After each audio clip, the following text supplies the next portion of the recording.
first Soviet atomic bomb test in northeastern Kazakhstan was in 1949. There followed a nearly further 500 nuclear tests over the next 40 years, many of them above ground, spreading nuclear fallout far wider than the test zone itself.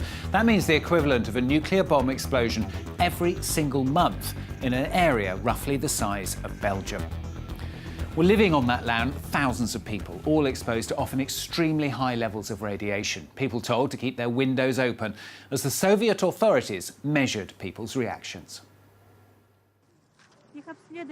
They told us it was a hospital that treats tuberculosis, but it was the army who managed it. After each explosion, they would take people here. They were kept for 10 days and then sent home. Even the Nazis didn't dare to do tests on their own people. We did them on our own people. Nearly 30 years later, and they are still living with the effects. Cancers, miscarriages, mental disabilities, malformations, infertility. Today, nearly 500,000 people have officially been recognised by the Kazakhstani authorities as affected by nuclear testing. Experts say the cancer rate in eastern Kazakhstan is 2 or even 3 times higher than the national average. Well, life, though, beginning to return to normal. Radioactivity levels at last dropping to safer levels. The country once again wanting to exploit the land known as the polygon due to its shape, which remains rich in minerals. While Miyuki, Droz, Aramaki and Sophie Guignon revisit Semey for France 24.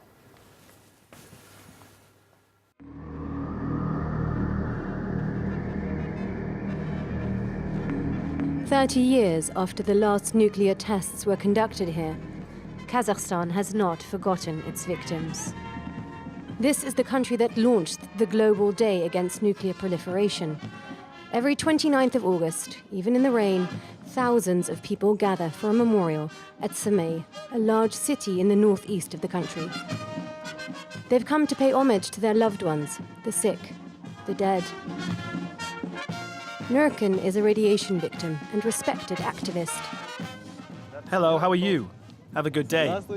Thank you. Thank you very much.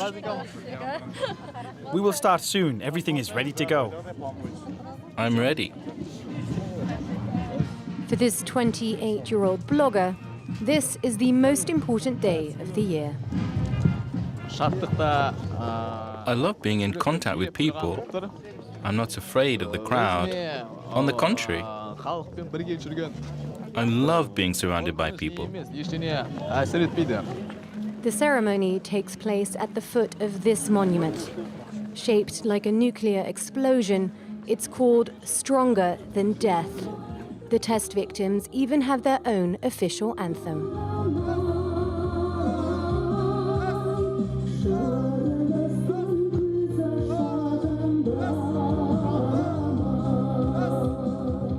The mayor, officials, and, like every year, a Japanese scientist from the University of Hiroshima are in attendance. Nurkin was born during the last year of nuclear testing, but he has paid a high price for the radiation exposure his parents and grandparents endured. He feels this ceremony should be used to send a message of peace. I was born like this because of the effects of nuclear testing.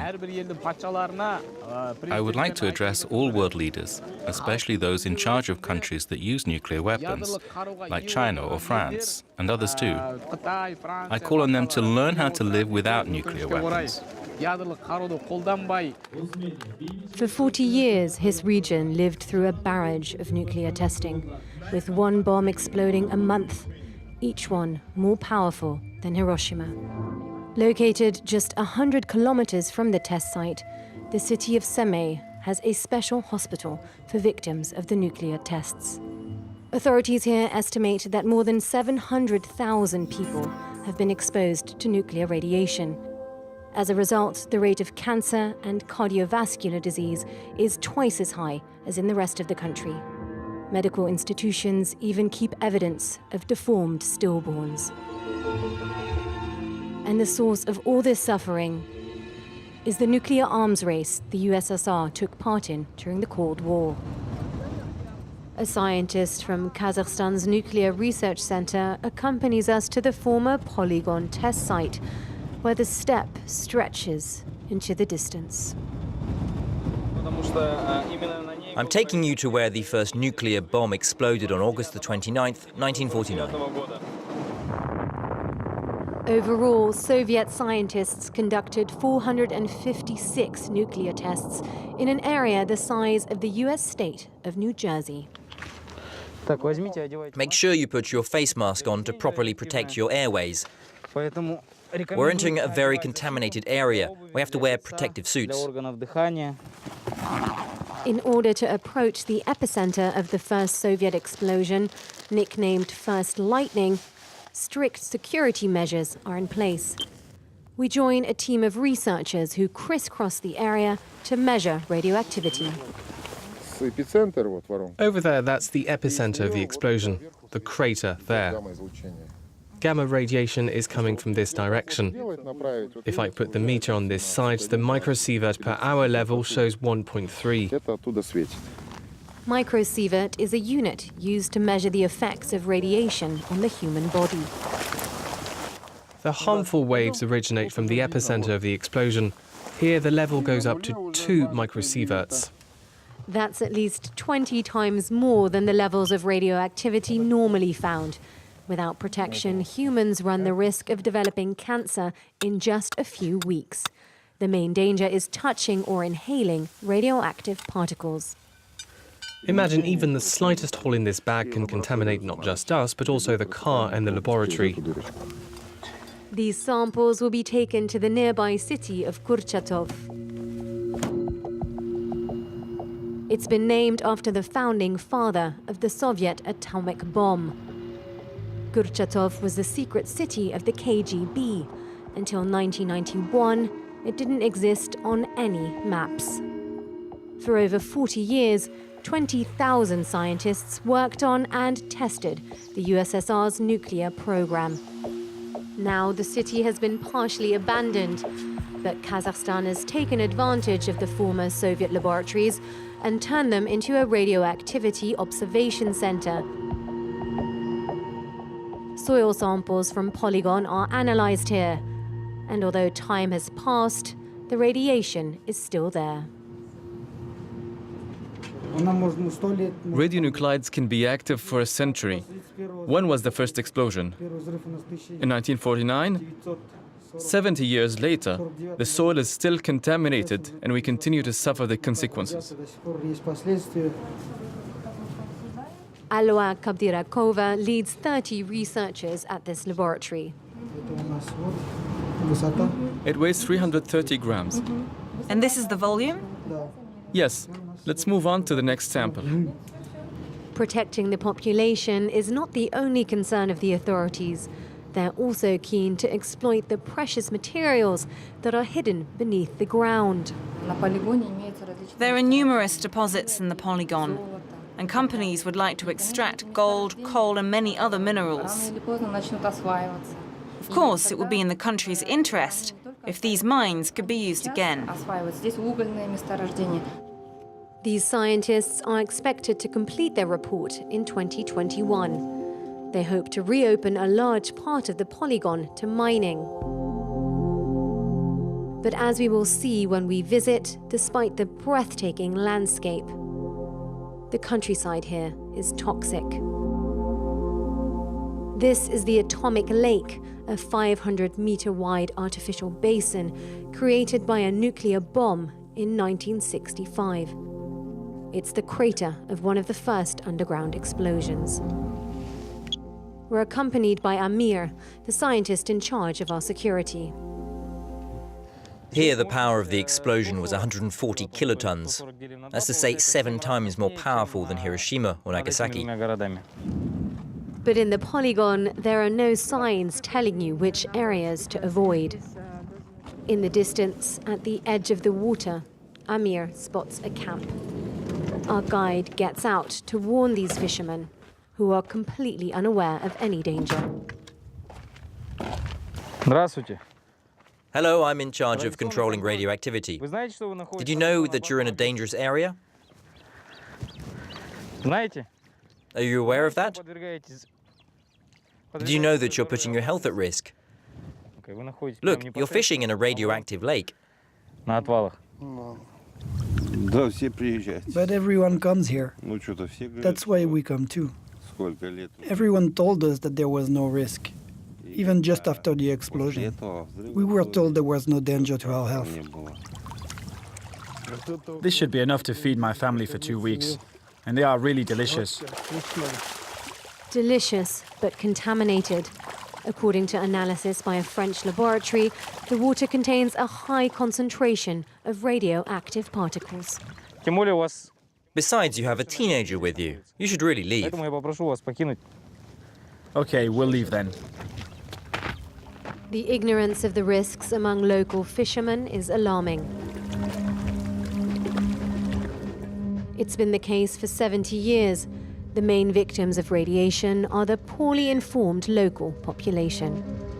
The first villages are less than 80 kilometers from the nuclear test site. Znamenka, with 1,300 inhabitants and countless fields. Here, there are few families who haven't lost a loved one. Shirepkhan and Nazipa are no exception.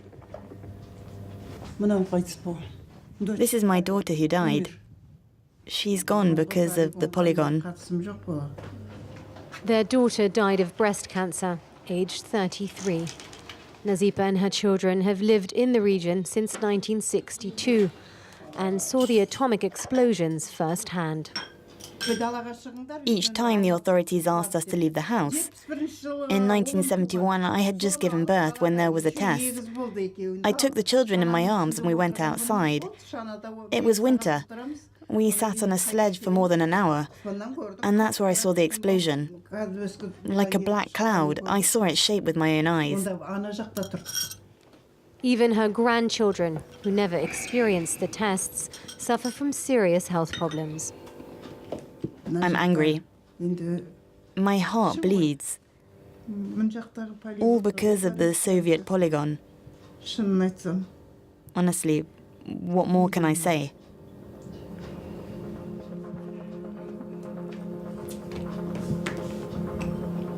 It's a looming threat that continues to haunt the genetic makeup of the population. Back to Semey, the big city near the polygon, where the fourth generation is now being born. It's impossible to know until when the harmful radiation will affect the children of this region, like Nurkan Bektasov, who goes through life in a wheelchair and always needs to be accompanied by a friend or his mother to push him. Just once, the government gave me an electric wheelchair, but it was much too big for me and in bad condition. The battery stopped all the time.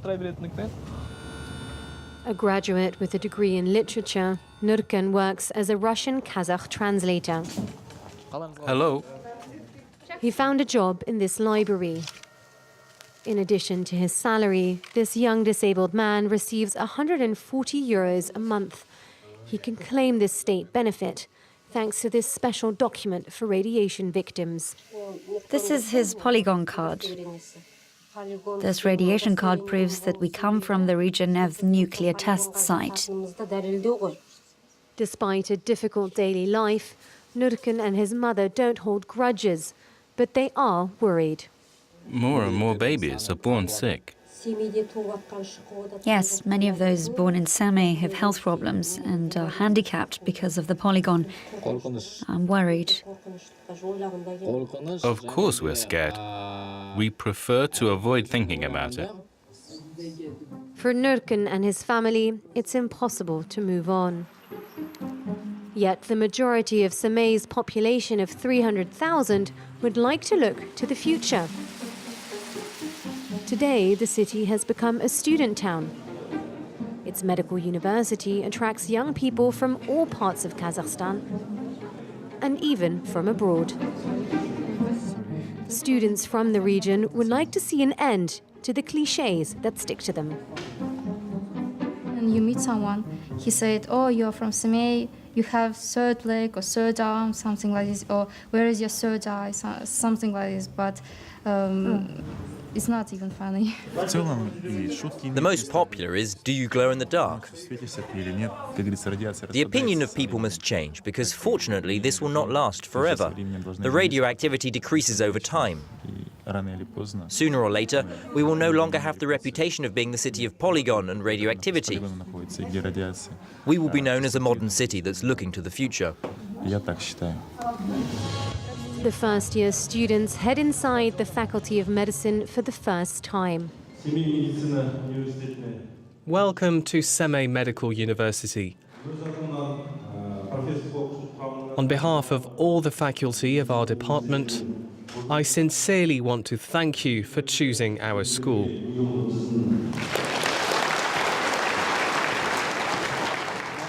They're all determined to become doctors and to heal the wounds of their compatriots who were exposed to irreparable damage for 40 years.